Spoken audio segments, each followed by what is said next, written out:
They tell you it's a meritocracy. Work hard, save money, climb the ladder. The American dream is available to anyone willing to earn it. But if that's truly the case, why is wealth concentrating faster than ever before in modern history? Why do the rich keep getting richer while everyone else falls further and further behind with each passing year? In 1980, the wealthiest 1% owned about 7% of the entire nation's wealth. Think about that number. Today, that same 1% owns 32%, not because they suddenly started working harder or became smarter, not because they became more innovative or more deserving. The system was deliberately redesigned to transfer wealth upward toward them. And once you truly see how it actually works, you'll realize this isn't an accident or some kind of market failure. It's the design. The rich get richer because the game is fundamentally rigged in their favor from the very beginning. The poor get poorer because every rule, every policy, every crisis is engineered to extract from the bottom and deliver everything to the top. This isn't about individual success or personal failure. This is about a machine, a wealth extraction machine that has been running quietly for decades, and you are the fuel powering the whole thing. Let's start with the most fundamental mechanism driving all of this: asset inflation versus wage stagnation. These two forces work together. Since 1971, when Nixon severed the dollar's connection to gold, the government gained the ability to print unlimited amounts of money, and they did exactly that. Trillions of dollars were created out of thin air, year after year after year. But here is the critical part that nobody talks about. That money didn't go to you. It went into the financial system. It inflated the prices of stocks, bonds, real estate, and everything else the wealthy already owned in massive quantities. If you owned assets in 1980, you won. Your house tripled in value. Your stock portfolio absolutely exploded over time. Your investment properties made you genuinely wealthy without you having to do very much at all beyond simply holding them. But if you only had your labor, if all you had to sell was your time and your skills, you lost, because wages barely moved at all. From 1980 to 2020, worker productivity actually increased by a full 70%. Corporate profits increased by over 400% during that same period. Real wages, adjusted for inflation, about 10% total. Think about what that actually means. You are working 70% more efficiently than your parents ever did before you. You are creating 70% more value for your employer every single day, and you're taking home basically the same paycheck. Where did that extra 60% go? Straight to the top, to shareholders, to executives, to the people who own the assets. Here's a concrete example to make this real. In 1980, the average CEO made about 40 times what the average worker made. Today, CEOs make over 350 times what their workers make. That gap didn't happen by accident or chance. It's not because CEOs got 10 times better at their jobs. Executive compensation simply shifted from salary to stock options over time, and stocks have exploded in value because of money printing, buybacks, and sophisticated financial engineering designed to benefit the top. Meanwhile, the workers who actually build the products, serve the customers, and generate all the real revenue still get hourly wages that barely keep up with inflation. This is wealth extraction by deliberate design, not by accident or coincidence. The people at the top restructured their compensation to benefit from asset inflation. The people at the bottom are stuck with wages. And wages lose to assets every single time in an inflationary system. That is not a coincidence. That is the point. Now let's talk about access to credit, because this is where the game becomes truly vicious for ordinary people. Rich people borrow money at 3% interest. Poor people borrow money at 23% interest. That difference changes everything. That difference compounds over time into generational wealth on one side and perpetual poverty on the other. If you are wealthy, if you have assets to use as collateral, banks compete to lend to you. You can take out a mortgage at 3% and buy rental property that pays you every month. You can borrow against your stock portfolio at low rates and invest that money somewhere else for a higher return. Because asset prices rise faster than your borrowing cost, you make money simply by using debt strategically. Debt becomes a tool. It becomes leverage. It becomes a ladder upward. But if you are poor, credit becomes a trap. You borrow to survive. You borrow for a car so you can get to work. You borrow for medical bills because you have no savings. You borrow for education because wages alone won't get you ahead. And every time you borrow, you pay more. Higher interest rates, higher fees, penalties, compounding debt. The same system that rewards the wealthy for borrowing punishes the poor for doing the exact same thing. Let's make this simple. A wealthy investor borrows $1 million at 3% to buy appreciating property.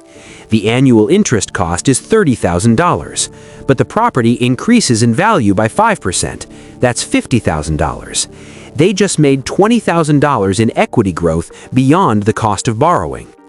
Now compare that to someone carrying $20,000 in credit card debt at 23%. They pay $4,600 a year just in interest, and the things they bought with that debt do not appreciate, they disappear. Groceries, repairs, emergency expenses. One person gets richer by borrowing, the other falls deeper into debt. Same action, different outcome. Because the system prices risk differently depending on who you are and what you already own. And that brings us to taxes. Because even if you manage to earn more money through work, the tax code treats labor differently than wealth. If you work for a salary, your income is taxed at federal, state, and local levels. For many working families, that adds up to around 30% or more.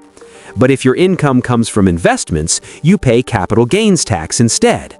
And capital gains tax is lower. Already the system favors ownership over labor. But it goes further. The ultra-wealthy rarely sell their assets. They borrow against them. This strategy is known as buy, borrow, die. You buy assets, you hold them as they grow. You borrow against them instead of selling. Borrowed money is not taxable income, so you live on loans. Your assets continue compounding in the background, and when you die, your heirs inherit those assets at a stepped-up basis. The original purchase price is reset. All the gains disappear on paper. No capital gains tax is ever paid. The loans are paid off from the estate, and the wealth transfers to the next generation. Legally, quietly, efficiently. Meanwhile, you pay taxes on every paycheck. Every dollar you earn is visible, trackable, taxable. Labor cannot hide offshore. Labor cannot sit inside trusts. Labor cannot hire a team of tax attorneys to engineer outcomes. So labor pays, and capital compounds. Let's go back in history to see this pattern with absolute clarity. The Gilded Age ran from 1870 to 1900. A handful of industrialists, Rockefeller, Carnegie, Morgan, Vanderbilt, accumulated wealth so vast they literally controlled entire American industries completely. Oil, steel, banking, railroads. They owned the entire infrastructure of America, and everyone else simply worked for them. Wages were desperately low. Working conditions were brutal beyond imagination. Child labor was completely common and entirely acceptable to those in power. There were no safety regulations, no minimum wage, no overtime protections of any kind for ordinary working people then. And when workers tried to organize, tried to demand better pay or safer conditions, the wealthy called in private armies. The Pinkertons hired guns who literally shot workers dead in the streets for daring to ask for something better. This wasn't capitalism as we are told to understand it. It was feudalism with factories. Wealth concentrated to staggering levels. It took decades of labor battles, strikes, and eventually massive government intervention to break up monopolies and restore some economic balance. The New Deal, labor unions, progressive taxation, all of it was specifically designed to prevent wealth from concentrating so dangerously again. And for a while, it actually worked. From 1945 to 1980, inequality decreased significantly. The middle class grew and wages rose. It was the most economically equal period in all of American history. Workers shared in the productivity they created every day. But then it reversed completely. Starting in 1980, every single policy shifted to favor capital over labor without exception or apology. Tax cuts for the rich, union-busting campaigns, deregulation of finance, globalization that shipped millions of good jobs permanently overseas. And the wealth gap exploded back open. We are now back to Gilded Age levels of economic inequality in America today. The rich own a bigger share of this country than they did in 1929, right before the Great Depression began. And just like the Gilded Age, they are using that accumulated wealth to buy political power and rewrite all the rules. History is repeating itself right now, and most people don't even notice because the mechanisms today are far more sophisticated. Rockefeller used monopolies and hired guns to maintain his power. Today's billionaires use tax havens and lobbying firms instead. Different tools, exactly the same result. Wealth flows upward, power concentrates at the top, and everyone else falls steadily behind. Now let's talk about economic crises, because this is where the wealth transfer accelerates to an almost unbelievable and shocking speed. Every major economic crisis in modern history has made the rich dramatically richer and made the poor significantly poorer. Every single one. Let's start with 2008. The banks gambled recklessly with mortgages, created toxic financial products, and nearly collapsed the entire global economy.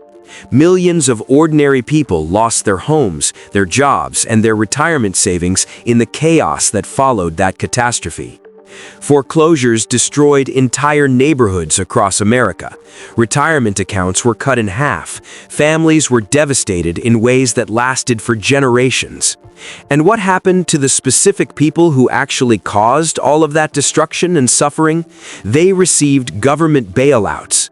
The government printed trillions of dollars and handed it directly to the very banks that had caused the entire crisis.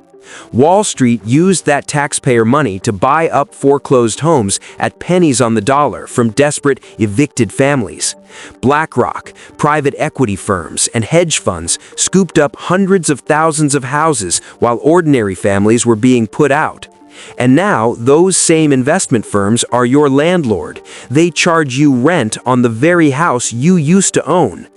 The 2008 financial crisis was the largest single upward wealth transfer in American history, and it was done entirely with your money. Then came 2020. The pandemic hit. The government shut down the entire economy and printed $6 trillion to prevent total collapse. Some of that money went to stimulus checks, sure, $1,200, maybe $2,000 if you were among the lucky ones. But the vast majority of that printed money went directly to corporations and to the financial markets that serve the wealthy. The stock market crashed in March of 2020, and by June of that same year, it had completely and fully recovered. By the end of 2020, it was hitting all-time record highs. How was that even remotely possible during a devastating pandemic? Because the Federal Reserve pumped trillions of dollars into the financial system. They bought bonds and kept interest rates at zero. If you owned stocks during that period, you got extraordinarily rich. The wealthiest Americans added over $1 trillion to their net worth. Billionaires had the single best year they had ever experienced in their entire lives during a global pandemic that killed millions. Meanwhile, millions of working people lost their jobs completely. Small businesses shut down permanently. Renters fell behind and faced imminent eviction. And inflation started rising rapidly, eating away at whatever small savings the people at the bottom had managed to accumulate. Once again, the crisis made the rich dramatically richer and left everyone else poorer and more desperate than they were before. Notice the pattern that repeats every single time without exception. Something breaks, the government steps in, money gets printed by the trillions. That money flows directly to the top. Asset prices recover and even soar to new highs, but wages do not recover. Jobs don't fully come back. The people at the very bottom are left with more debt, more inflation, and less than before. This isn't a flaw in the system. This is precisely how the system was designed to operate from the very beginning. Crises are not disasters for the wealthy. They are carefully recognized opportunities for the largest and fastest wealth transfers in human history. And the people who hold power and write the rules understand this dynamic completely. They have always understood it perfectly well.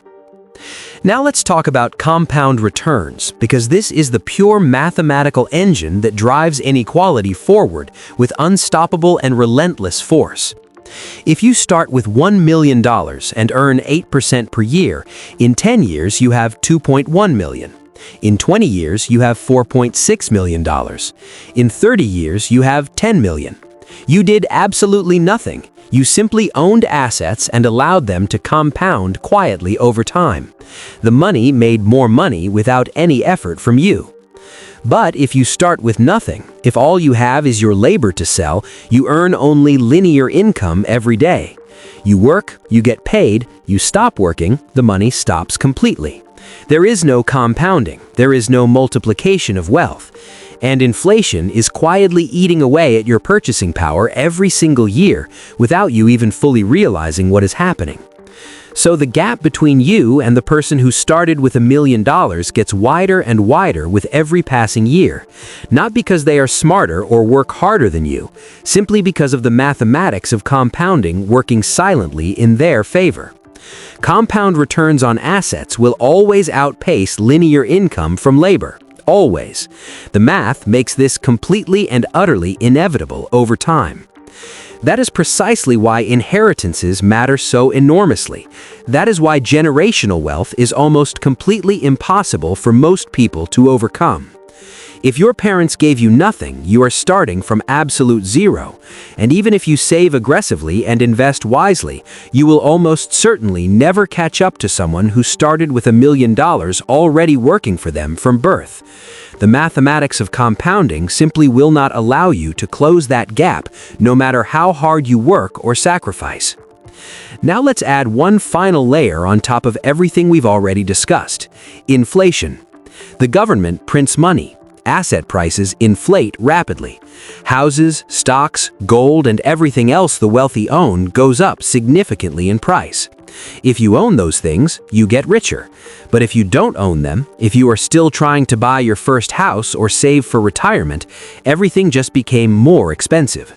You are priced out permanently, and the gap between you and the asset owners widens dramatically with every new round of money printing.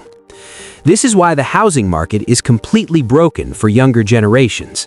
In 1980, the median home cost about $64,000. The median household income was about $21,000. A house cost approximately 3 times your annual income. It was achievable. Today, the median home price is over $400,000. The median income is about $75,000. That's over 5 times your income. But it is actually even worse than those raw numbers suggest, because mortgage rates in 1980 were high, at around 13%. But the houses themselves were cheap enough that you could pay them off relatively quickly and build equity at a reasonable pace.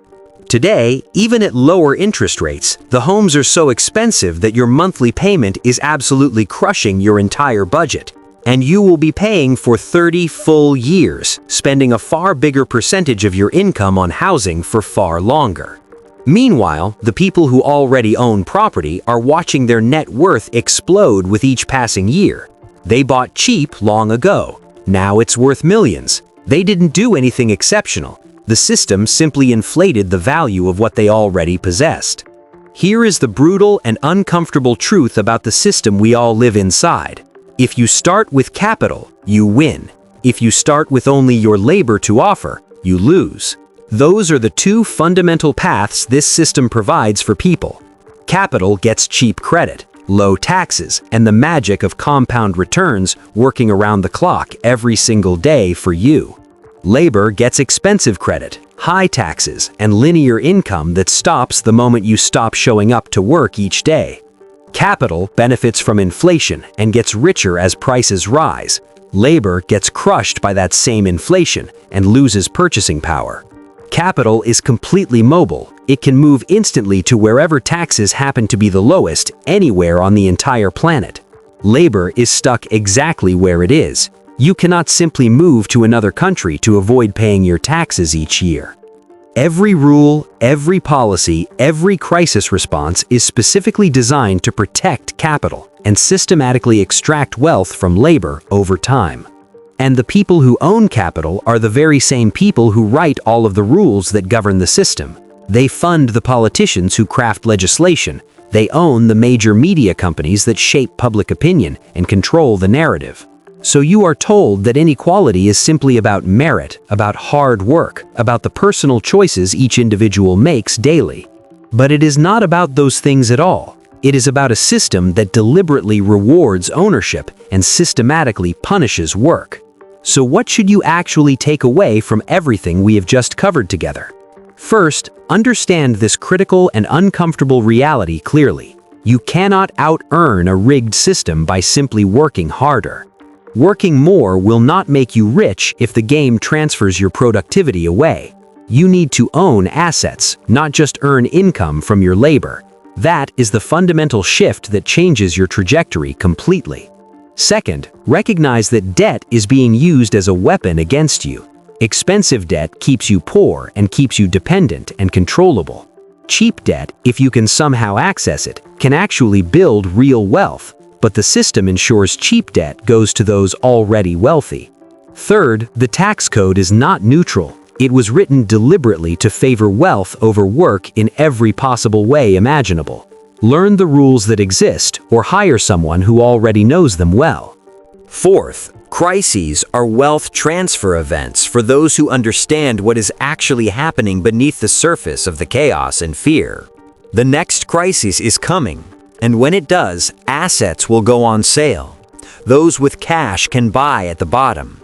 Those without cash or credit will be the ones forced to sell at devastating losses just to survive the immediate emergency. Fifth, generational wealth matters more than almost anything else in determining your life outcomes and ultimate financial destination in this system. If you cannot inherit it, you must build it yourself. That means sacrificing now to accumulate assets that will compound powerfully later. History shows us this same pattern repeating over and over again across centuries and across entirely different cultures and civilizations. Wealth concentrates at the top, the rich get richer, the poor get poorer. It happened in Rome, it happened in feudal Europe, it happened during the Gilded Age, and it is happening again right now all around us in plain and obvious sight. The only times this pattern ever reversed in history was when workers organized together, fought back hard, and forced the system to change. The labor movement of the early 1900s, the New Deal, the post-war economic boom, all of it required enormous struggle and sacrifice. None of those gains were given freely or generously by those in power. Every single one had to be forcefully demanded. And now, those hard-won gains are being systematically rolled back. Unions are weaker, taxes on the wealthy are lower than ever before. Wages remain stagnant for most people, and wealth is concentrating at the top faster now than at any previous point in history. We are headed toward neo-feudalism, a world where a tiny elite owns absolutely everything and everyone else simply rents, borrows, and works. Works until they die without ever truly getting ahead or building anything meaningful to pass on to the next generation after them. Unless enough people wake up in time and collectively demand something fundamentally and radically different from the system that currently exists. But here is the harsh reality that most people find deeply uncomfortable to fully accept and sit with honestly. Most people simply will not wake up to this because the system is extraordinarily good at keeping you distracted, divided, and desperately poor. You are too busy working 2 or 3 jobs simultaneously to have any time left over to organize with others effectively. You are too deeply buried in debt to ever take the kinds of risks that might actually change your situation meaningfully. You are too completely focused on basic survival to ever step back and think clearly about the much bigger picture around you. And that is exactly how the people at the very top want it to remain, always, without exception and without any apology. Because a population that is constantly struggling just to survive simply does not have the time or energy to fight back. History does not repeat itself exactly, but its patterns are unmistakable to anyone willing to look at them honestly and clearly. The rich get richer because the entire system was specifically designed and maintained to concentrate wealth upward without pause or interruption. The poor get poorer because every single mechanism, credit, taxes, inflation, and crisis, extracts from the bottom and delivers to the top. This is not a bug that needs to be fixed. This is the core feature that keeps the entire machine running smoothly. And until you truly and deeply understand that fundamental truth, you will keep playing a game that was designed for you to lose. If this video gave you a genuinely new perspective on the world around you, please hit subscribe right now before you leave. History has all the answers we need. I will show you exactly where to look to find them. See you next time.